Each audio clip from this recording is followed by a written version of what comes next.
Hello dear learners, I hope you all would be doing great. In today's video, we will be starting the next part of the tenses, that is future tense. And we know that future tense is also further divided into 4 parts. First one is simple future, second one is future continuous, third one is future perfect, and last one is future perfect continuous. So now we will be discussing these 4 parts of future tense one by one. In today's video, we will cover simple future tense. So shall we start? Simple future tense. So what is the rule of simple future tense? With I and we, with these two pronouns, we will be using shall plus V1.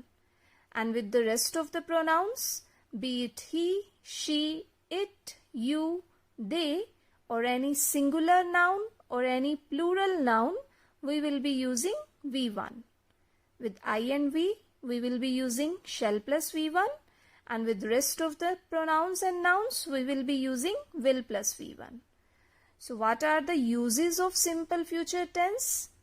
The first use is, simple future tense is used to express an action or event that is yet to take place. That means the action is going to take place in future. I dash go there tomorrow. As I told you, with I and we will be using shall plus V1. So what my answer would be? I shall go there tomorrow. They dash help us. With they we will be using will. They will help us, because that is going to happen in near future or in the future. Next rule says to express the speaker's opinion or assumption about the future. For example, I think he dash come back. So now it is the speaker's opinion or assumption about an event or an action which is going to take place in future. I think he will come back.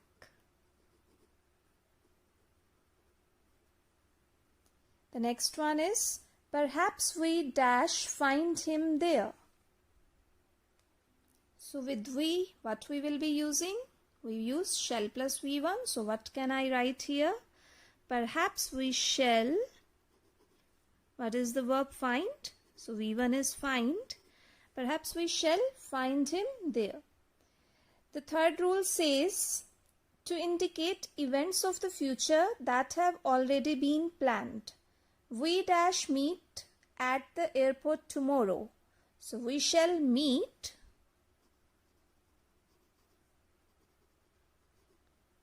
at the airport tomorrow.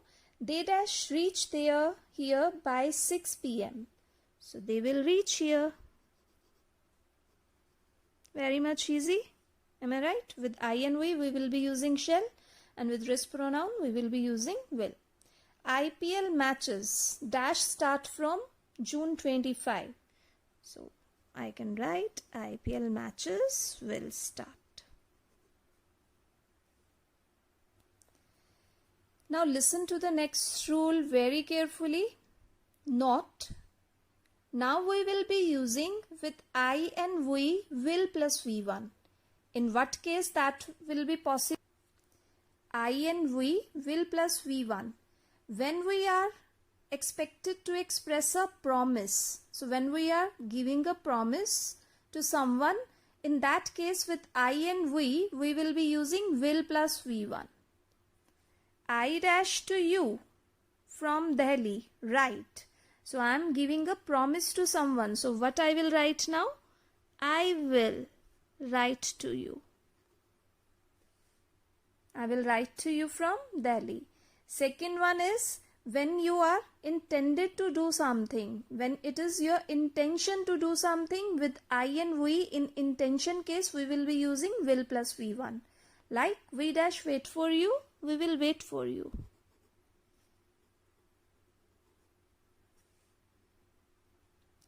Next one is determination. When you determine to something, do something. When you are fixed in your mind to do something, then we will be using will plus V1 with I and V. We dash to finish. Fight. We will fight to finish.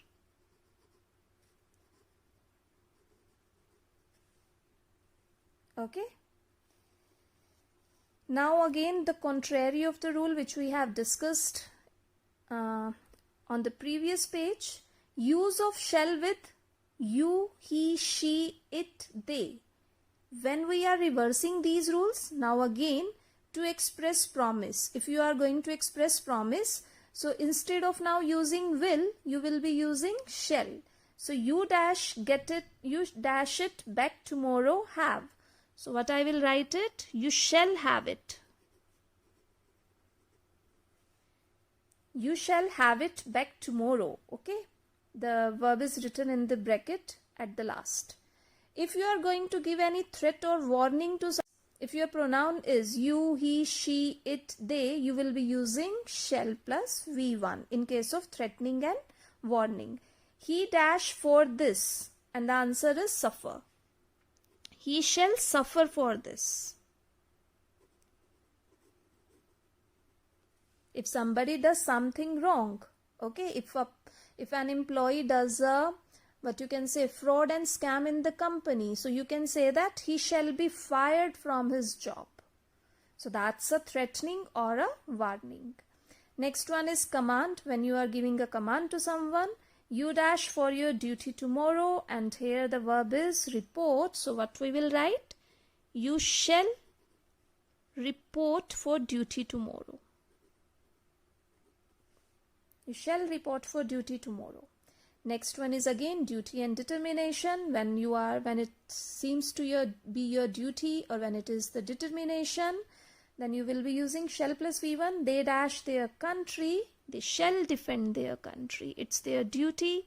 And even if someone can be determined to save the country, defend the country, so they shall defend their country. When we are making an offer to anyone, there we will be using shall. Dash I open this window? Shall I open this window? And dash we go for a long drive. Here the verb is go, so this blank is not required. So what we will write? Shall we go for a long drive? Let me rewrite it for you. Shall we go for a long drive? Ends with a question mark. As we are making an offer to someone, we will be using shall plus V1. Okay. Let's do some practice exercise. Fill in the blanks with will or want or shall or shan't. It dash soon be dark. So what will be the answer? It will soon be dark. Dash we go out for dinner tonight? So you are making an offer. Shall we go out for dinner tonight? Promise me that you dash tell anyone about what happened. So you are just forbidding someone. You are asking for a promise. So what we will be using? You shan't.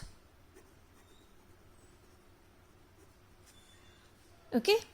We are awfully late. I am afraid that the gatekeeper dash let us in. When you are awfully late, the gatekeeper won't let us in. Okay. Now in next statement, rewrite the following sentences as mentioned in the brackets. We have to reframe the sentences as per the directions given in the bracket. You shall hate your neighbors, and we have to change this into negative. So the answer would become you shan't hate your neighbors. Next one is teacher will punish you this time. Negative. The answer would become teacher won't punish you this time. I shall wait for you. change into interrogative. Shall I wait for you? Again, it's an offer. She will take part in the competition. Change into interrogative. Again, start with the helping verb. Will she take part in the competition? And it must end with a question mark. Part C is rewrite the following sentences in simple future. Okay, when you get your report card. So when we are framing the question with WH family, which pattern you would follow? WH family. Then you will be adding either will or shall. Then you will be adding subject. Then you will be adding V1. Then you will be adding object. And in the last, WH family, will or shall, plus subject, plus V1, plus object, and ends with a question mark. Now follow the same. WH family is when. And with you, we will be using will. When will. Our pronoun or subject is you. When will you get your report card?